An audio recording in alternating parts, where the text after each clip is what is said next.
Salutations! The first weekend of Halo Infinite's second tech preview has passed us by, and I got a lot to say about it. Unfortunately, I wasn't invited to the first flight, so I don't have footage to compare between the two builds, so I'll just talk about what I experienced with the build used for this preview. This will be a two-part mini-series, with the second part going to be about the BTB flight happening this weekend. For this video, I'll be discussing everything I got to explore in this build and talk about my thoughts on them. I didn't get to experience literally everything in the flight, but I think I got enough to get a good grasp on the direction the game's headed toward. I'm also going to warn everyone ahead of time that I will be talking about spoilers in regards to unused weapons, vehicles, and even an unused map. Many of you have probably seen them already, but I'm going to try to respect those who wish to remain unspoiled. So when the time comes for me to talk about it, I'll remind you guys again and leave a timestamp to skip the spoiler section. With that out of the way, let's begin.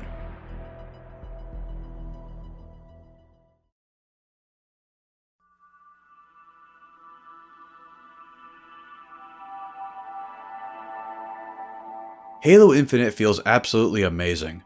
Aiming is responsive, hit detection was mostly on point, most of the weapons were fun to use and were satisfying to get kills with, and movement is all around great. I still prefer a Halo game with sprint and clamber turned off by default, and they are features that can be turned off in custom games, but both of these, for what they are, didn't really bother me too much in practice. The available maps were very solid, although I preferred some over others. It's no secret that Behemoth is excellent. Although I only got a chance to play PvP on it one time due to my work schedule, the match I had on it was an absolute blast. The map itself bears a striking resemblance to Immure, a classic Halo Custom Edition map from back in the day in 2005. The layout is very similar, the terrain is sandy, and it features a giant 400 structure in the middle of the map that has an underground section that can be seen by players from above. It even has its own custom vehicle called the Wasp, funnily enough. Anyways, back to Behemoth itself. The visuals on this map are gorgeous, with the 400 architecture blending the art styles of Bungie's and 343's takes on these structures, and the results are gosh darn magnificent. I especially love the background art, and how much it reminds me of Epitaph's skybox from Halo 3. The layout of the map just works so well, combining open terrain for vehicle combat with interiors for on-foot gameplay. I'm glad 343 is bringing back this style of 4v4 map that has vehicles included, and there's plenty of ways to take said vehicles down so that the players aren't overwhelmed by them. As for the other maps, a level that surprised me in terms of how much fun I was having on it was Live Fire. Something about the way the layout is just clicks with me. It's kinda difficult to explain. There's many different routes to flank enemies around, as well as the interior section in the middle that has either the Heat Wave or Bulldog spawn. Overall, Live Fire was a surprisingly fun map for me and I can't wait to play on it again. Recharge is another really fun map. I appreciate how multi-layered the map is with its catwalks and platforms, yet it's not too extreme like Reach's sword base. The power positions featured on the map aren't that hard for players to deal with when enemies happen to be there. Not only that, it's just fun getting to use the grapple shot from one side of the map to the other. The one map I found myself not really liking to play on, although I still find the map to be visually stunning, is Bazaar. It kinda just becomes a slugfest in the middle with people constantly taking pot shots at each other from one side to the next. Not a lot of effective flanking routes I've noticed either, outside of the Heat Wave or Bulldog spawn. The invisible walls littering the top area of the map also don't allow the grapple shot to have much breathing room. I recommend that instead of hard invisible walls, 343 uses the soft kill barriers instead. This way, it's possible to pull off some insane tricks with a grapple shot while not allowing players to stay on top of the map for very long. Overall, Bazaar is the one map that I find myself enjoying the least in the flight, but even with all that said, it's not the worst map I've ever played, and I was still having fun. Moving on, I really love everything about the Academy. Halo is a game that's easy for newcomers to pick up and play, but difficult to master. While not quite on the hardcore level of multiplayer arena shooters like Quake and Unreal Tournament, Halo is still a highly skill-oriented game with a huge emphasis on aim skill, map control, and knowledge of the mechanics. Before Halo Infinite, the only real way to get good at the multiplayer was to throw yourself into the arenas of online matchmaking and try your best. Now, with the Academy, you have a safe environment for new Halo fans, as well as those simply trying to get better at Halo, to sharpen their skills without feeling completely tilted online. I can see the Academy being a great tool for people to use to introduce anyone into the realm of Halo multiplayer, and I wish something like this was a thing ever since Halo 1. In the tech preview, the Academy included two modes.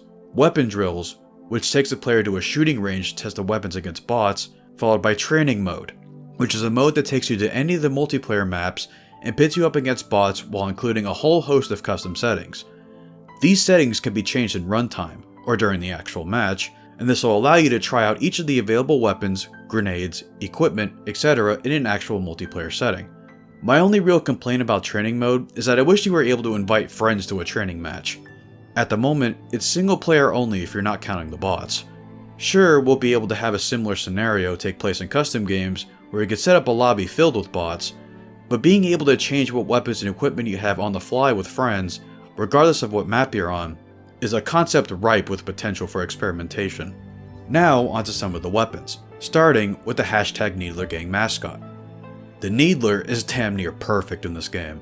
Fast fire rate, great tracking for the projectiles, and a really fast set of reload animations for its tactical and empty variants. This was easily one of my go-to map pickups during PvP matches due to how consistent I was getting kills with it. Probably one of my new favorite weapons of all time, the Heat Wave is super satisfying to get kills with.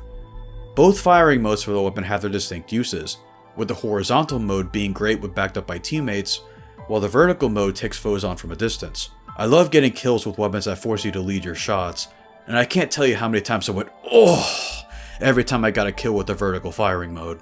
I also really love its reload animation. I'm going to talk about the assault rifle and the commando at the same time for this next point. When I first saw the commando during last year's July 2020 showcase, I was worried that the commando was going to overshadow the assault rifle with its higher damage output per round as well as more accurate fire. Thankfully, at least in multiplayer, this isn't the case, and both weapons coexist fairly nicely. The commando is a slow firing full auto that promotes good aim and burst firing. It typically does well at a distance. I really like this gun. It takes elements from the DMR and needle rifle from Reach and combines them into one gun, and it works beautifully. It feels really good to get headshot kills with this weapon in particular. Meanwhile, the tried and true assault rifle is wonderful. It feels so aggressive and powerful in this game, and seeing that it has the ability to take on precision weapon users is a really good thing. I just think it might be a tad too strong. Now hold on, keep your pitchforks at bay. I don't want this weapon to get nerfed so bad that it becomes worthless. Far from that. If anything, if the current rendition of the AR were to be what we get in the final game, I honestly wouldn't be all that upset.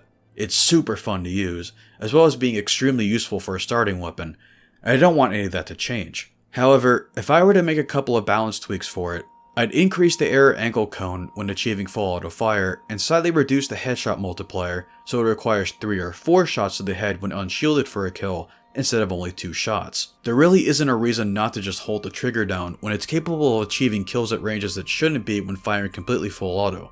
And I feel the tight error cone and the high headshot multiplier are 2 of the prime suspects for this outcome. Again, all I want are extremely minute adjustments to the AR to hit that sweet spot in balance, and I don't want it to become too nerfed into the ground. Continuing with the weapons, the battle rifle seems to fire noticeably slower bursts than it did in previous Halo games, but it's still a really good weapon as always. I will say that during training mode, I felt that the red reticle range on the weapon when unzoomed might be a tad too far, but that's just a small nitpick. The sidekick feels like the ideal evolution of both Halo 2's pistol and the gunfighter Magnum from Halo 5.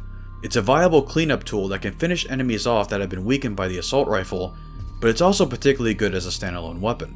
The shock rifle is neat. It's basically a light version of the binary rifle that has an electric projectile that chains onto enemies. It can even bounce off certain objects like fallen weapons. I kinda wish the projectile stuck to more types of objects to make this feature more consistent, and even then it's still a tad random, but it's still a cool idea. The electricity fired from this weapon can also EMP vehicles, although I feel it's kinda too easy to stun vehicles in place from far away. Perhaps instead of 2 full shots into a vehicle, it required 3 instead? This way, it's impossible to stun lock a vehicle twice with the same magazine, and requiring a reload to perform the EMP again. The Ravager is an interesting weapon as it's a grenade launcher that also acts as an area denial weapon with its charge shot. Standard fire still does really good damage, and I just love its melee animations and how the user extends the bayonet. You can even see the panels on the side of the weapon animate in third person during the weapon's overheat animation, which is a nice detail.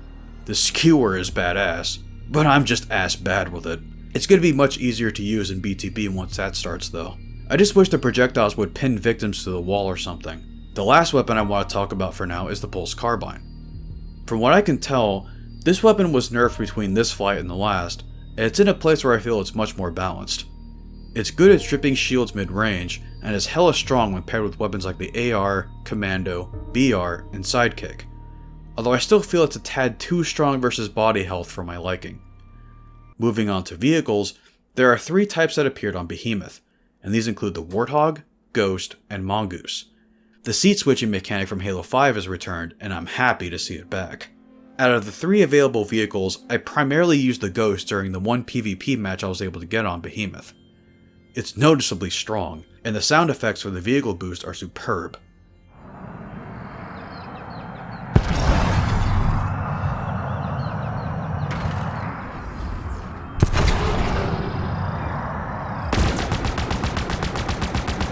Surprisingly, the Ghost boost mechanic can be held for as long as you want without stopping, which hasn't been a thing since Halo 3's Ghost.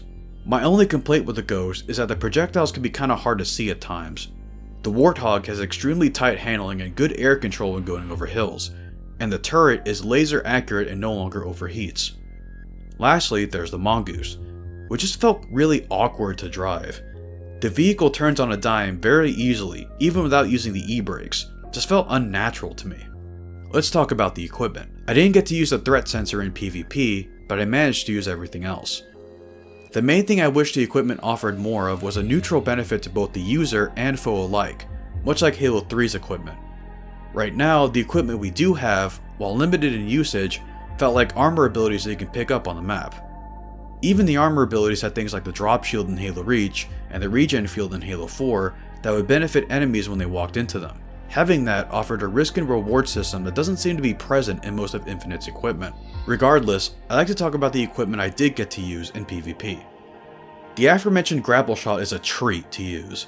I was skeptical at first about how the campaign gameplay would be harmed by this having unlimited usage, but holy moly, it's so fun to swing around like Spider-Man. I'll also have to wait and see how unlimited grapple shot usage will play out once campaign drops, but I have high hopes now. I like how the grapple shot can be used for a multitude of things, such as taking you from point A to point B, to bring weapons towards you. It can even automatically place you in a vehicle seat or hijack it when an enemy is driving it. I similarly love the repulsor. Like the grapple shot, it has more than one function that players can utilize.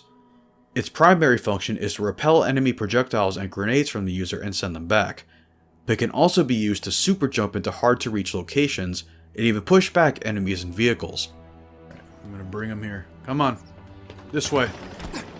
Come on. Got him! Look, there's the symbol for that. That was hella easy. Oop!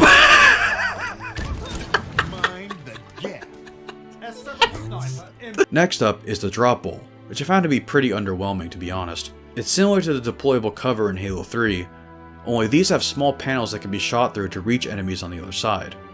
Then we have the power-ups, Overshield and Active Camo.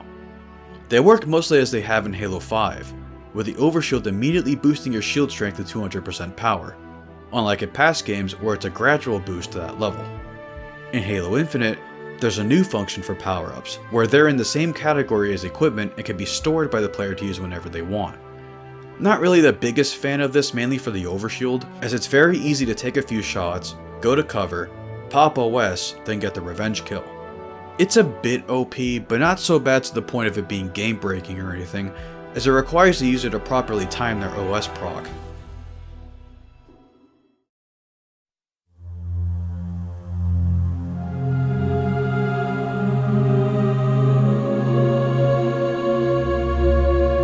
There's plenty to be excited about regarding Halo Infinite, and I don't want to come off as negative or anything, but I do have to criticize some of the decisions made for the game based on what I've experienced in the flight. I like to start with the Plasma Pistol. It's in an extremely sorry state in this game. The standard bolts dish out way less shield damage than they should, much like the Halo 2 and 3 Plasma Pistols, which I also had issues with.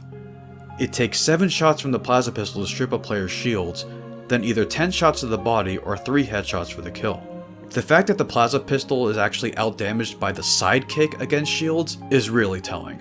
I recommend a damage model with 3 or 4 standard shots to break shields, with the same amount of body shots for a kill as before, and maybe 5 shots to the head for a kill instead of 3. There's no reason to use the standard firing mode as it is now over the overcharge shot, and even that isn't as consistent as it should be. It's very easy to dodge, even when the victim isn't aware of the shot coming. The pulse carbine is honestly the more consistent shield stripper and is currently bullying the plasma pistol out of its niche. The plasma pistol should be the more effective shield stripper at closer ranges, while the pulse carbine is more effective at a distance. Lastly, the plasma pistol is unable to EMP vehicles in this build. I heard it's a bug, so I don't want to really talk about it too much until it's confirmed to be one. Next is the gravity hammer. It's a weapon that feels great to get kills with. However, you know where this point is headed.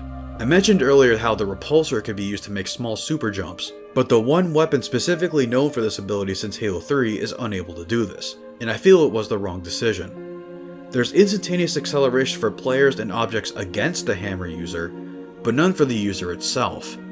It'd be so awesome to chain the repulsor and the gravity hammer to do an ultra jump.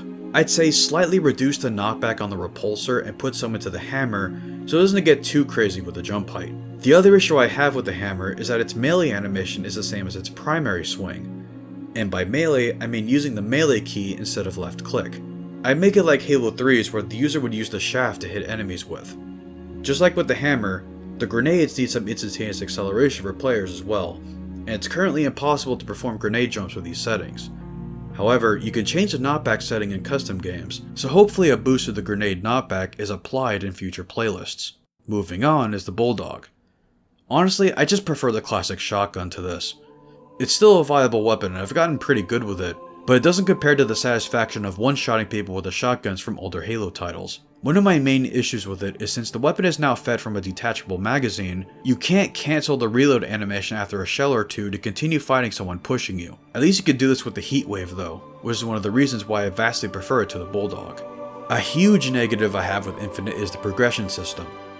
The only way you'll earn XP through gameplay is to complete daily and weekly challenges, and sometimes you need to play more than one game just to get XP, even if you win matches. I could see this getting very grindy in the final game, especially when it gets to the point where it'll take a ton of XP just to rank up.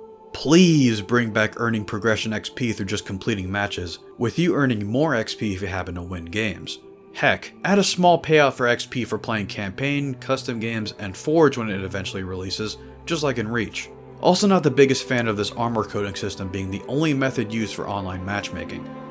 Not gonna lie, I kinda miss traditional red versus blue and just traditional team colors in general. I wish this was all toggleable through the menus just like how you're able to turn weapon skins in MCC on or off. This way, both parties win. That being said, the Spartans themselves look really good in this game. 343 nailed the art direction with them. While not really a big negative I have with the game itself, I did notice that the weapons only really use one melee animation in third person. Some weapons like the Needler and Sidekick strictly use their empty reloads even when the user has initiated a tactical reload, while weapons such as the AR, BR, and Commando only use their tactical reload animations. Not a single gun in the build uses both in third person.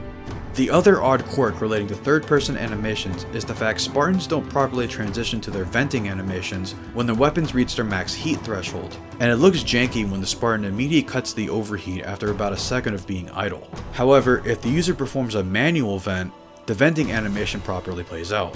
The last negative I want to mention has to do with the weapon drills.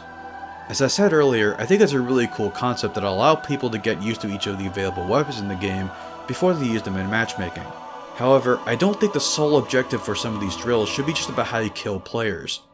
For example, the primary function of the plasma pistol is stripping shields, not how fast you're able to kill players with it. I think a more effective drill would be to include a headshot weapon alongside it like a sidekick, and have the player kill a bot with the sidekick headshot after draining a player's shields with the plasma pistol. The same can honestly go for the pulse carbine actually. Another head scratcher of a weapon drill is the Bulldogs. I get that it teaches you the effective range of the weapon, but it'd be neat if the course was set up so that there's a direct path to the enemy so players know that the ideal strategy is to get in close with the weapon. I just found myself awkwardly waiting until the bots decided to walk close enough for my shots to land. Alright, this is the part of the video where I promise to remind you that there will be some spoiler talk about some of the weapons, vehicles, and a map that wasn't normally accessible to us without glitches. If you don't want to be spoiled by this part, I recommend skipping to this time as shown in the video.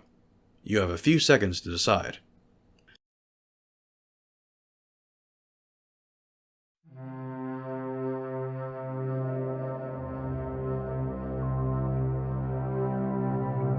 There's quite a few unused weapons to go over, and good lord, they're all pretty great. We'll start with one of my favorites, the Cinder Shot. It's a 4-rounder grenade launcher with 2 different firing modes. First is its standard firing mode that shoots grenades that bounce after hitting the ground one time, much like Halo 2's Brute Shot and Reach's grenade launcher. When zooming in, however, every shot you fire is guided by where your targeting reticle is pointed to. This is the first time Halo featured a weapon akin to a wire-guided missile launcher, much like the AT-4 rocket launcher seen in Bad Company 2.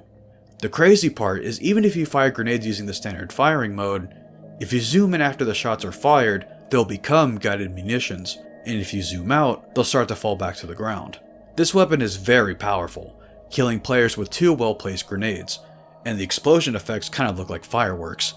It's nutty seeing a bunch of Spartans firing this thing at the same time, and it looking like the finale of a fireworks show. I also really love its reload animation, how you can see each individual shot being loaded into the weapon. You can even see how many shots you have loaded up with a pretty neat ammo counter. Overall, one of my new favorite infinite weapons next to the Heatwave. The other unused Forerunner weapon is the classic Sentinel Beam, and holy moly, listen to this firing sound.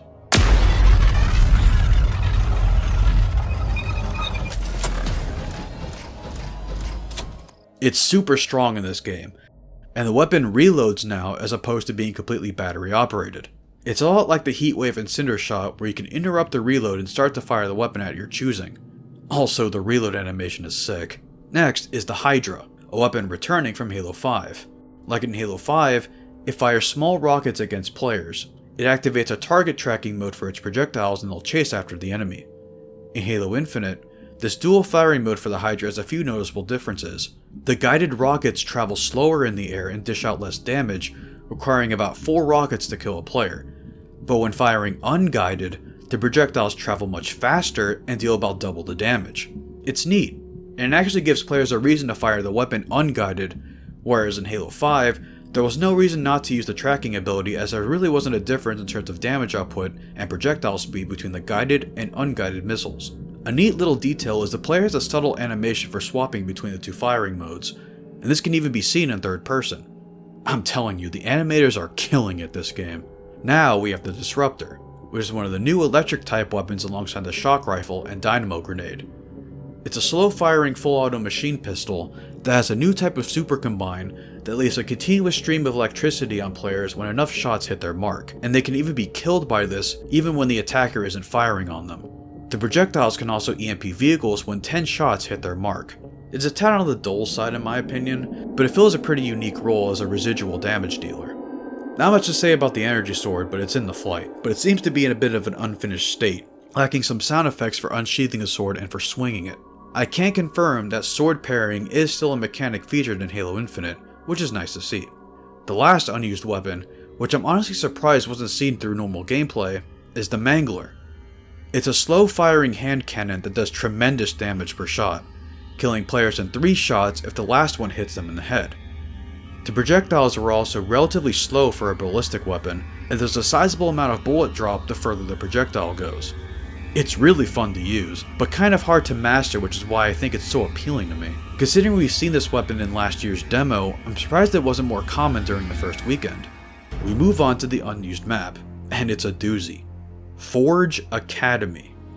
It's an expansive canvas map that's mostly just a large flat field of grass, and it includes one of the large floor pieces, a set of random weapons and equipment, and one randomized vehicle. When I said this field is flat, I actually mean it. There are no hills, depressions, or anything of the sort here, and is an extremely wide space. It is blocked off by a set of soft kill barriers and invisible walls, however, but I have to say though that the map ceiling is extremely high.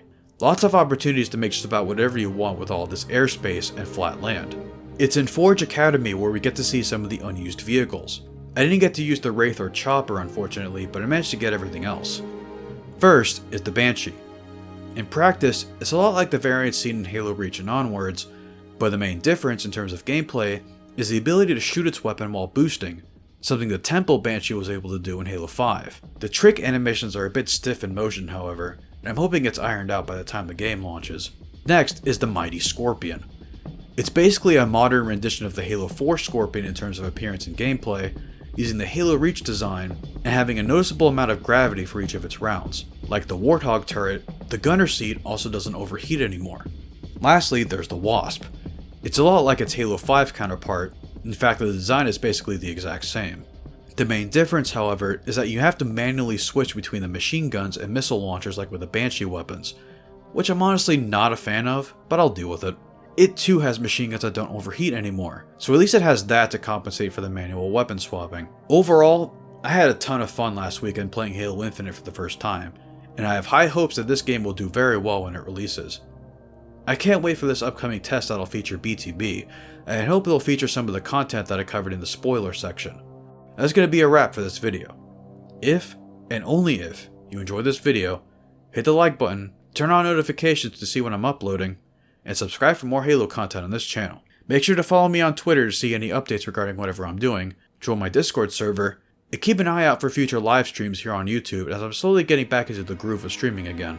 I'd also like to announce that I'm reviving my Patreon page. For those who are interested in further supporting the channel, follow the link in the description and become a Sangheili Zealot today. You'll have access to a monthly blog where I talk about the development of either my videos or Halo modding ventures. You'll have an exclusive Discord role, and your name will appear at the end of each of my videos. I'd like to thank the following people on screen for being so generous in supporting the channel. I'm also announcing a new $3 tier called the Counselors. You'll receive everything in the Sangheili Zealot tier, but you'll also have access to ad-free versions of my future uploads 2 days before they go public. You'll also get a Counselor Discord role, and a verbal shoutout at the end of each of my videos. This is the Vengeful Vadam, and I'll see you on the great journey.